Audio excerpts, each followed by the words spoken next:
Guys, my name is Nonema Tikela. Welcome to my YouTube channel. So here's an opening of Baloyi when he's doing a cross-examination with the General Shabane.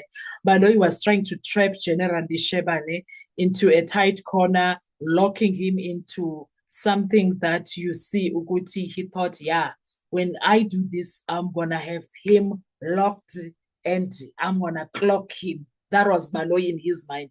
Little did he know General is not here to play with him, and General is here to stand for his name. General is here to clean the mess that was created by Zungu, the constable, when he came inside the courtroom. So the co-legal fight was he a potential witness at the time? The cross-examiner, which is Baloyi, is trying to trap the general on a well-known principle.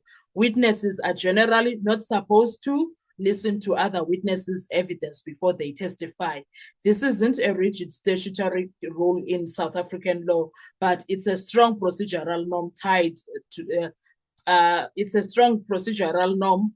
to preventing tailoring of evidence, protecting independence of testimony. So the question becomes, was he already a witness when he watched Zungu testify? And he also clarified that I did not watch his entire testimony. However, I did see clips of things that he said. I saw a clip and some of the clips perhaps. There was a certain clip that he referred to. So now the general's defense is he pushes two arguments. First, the trial was televised. Anyone could watch it. Secondly, he wasn't a witness yet. No statement taken at that stage. So he didn't know that he was going to become a witness. Now, Baloyi's strategy is that he's counter with you were head of detectives on the case 2015 to 2016. You must have known you could be called. Therefore, you were at least potential witness. This is a foresight argument. Even if no statement existed yet, your role in the case makes you a foreseeable witness. Now, where the general's answer gets risky, the most problematic line from the general is this: how can I be a potential witness if I know nothing about the case? That's not a safe answer from a senior officer, because he admits of being a supervisor, of supervising the investigation. That alone gives him relevant knowledge, even if indirect. Courts don't define a witness only by what you know, but by whether you may have relevant evidence. So this creates a certain contradiction. I know the state people will be like, yeah, no, let's put it out there. We understand. We see where that is. Yeah, but now, if you it creates a contradiction of you supervise this case but know nothing about it. That's exactly what cross-examination is designed to expose anyway. So I see what Baloyi might have think or might have gained there. Now, let's talk about the television argument, which is legally weak. His reliance on the trial being televised is clever, but not that strong. Yes, the trial is public, but public access plus permission for witnesses to contaminate themselves. Court still expects discipline from experienced officials, especially someone at his level. So the real issue becomes not was it allowed, but was it appropriate for the senior officer who may testify? And that's where credibility starts taking damage. But let's look at this. If General can watch the case or see clips of it because it was televised, what is wrong with that? When we had Ugininda coming inside the court and no one said anything about it, claiming that when he heard Mgomezulu talking about Dr. Mbantsane, he went around looking for Dr. Mbantsane because that means Gininda watched. So why is it going to be problematic when the general is watching the case, whereas Gininda and Tim are watching it? Why? And they watch it before they come to testify. So, Nje Ubaloyi, please, oh, please, doch, please. Oh, as a belief, please. I don't want to hear it. Now, there is a timeline trap also. The defense brings in a critical timeline. Zungu testified on the 7th of September 2023. That was Nxumalo objecting because now Ubaloyi wants to make it sound like the general knew that he is going to be a witness. That time, Uzungu wrote a statement 31st May 2023 and came to the court to be a witness September 2023. Do you understand?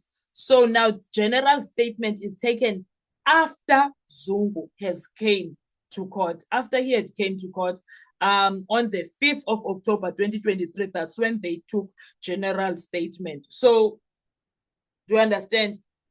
Now this is the hidden bomb because it suggests he watched the evidence first, then gave a statement later. That's what Ubaloyi wanted to put out there, right?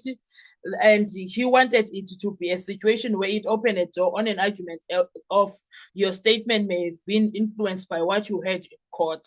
Even if that is not proven, the possibility alone weakens the reliability. That is where Ubaloyi was going. That is where Ubaloyi was going. Now, there is a Zungu criticism gap, another subtle but powerful attack. In your statement, you don't criticize Zungu. That's what Baloyi says. But how in court he's effectively distancing. But now in court, General is busy effectively distancing himself from Zungu's version. So Ubaloyi was saying, now, how is that even possible? And now, Ubaloyi was implying that the position of the general evolved after hearing testimony of Zungu. And the general responded, oh, I like the general, guys. He responded, you never gave me the statement of Zungu.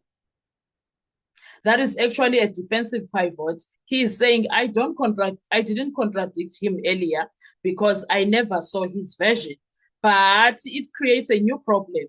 If you didn't know Zungu's version, how can you now confidently say it came from Gwabini? No, that's what Ubaloyi is playing with right there. Ne? And that becomes a source of knowledge problem, right? But general is like, me, I stick to what Zungu told me. Nothing else. You can say whatever you like. Now, the Gwabini versus Zungu line is very strategic. This part is crucial. Unless you say you heard it from Zungu, not Gwabini, I refused.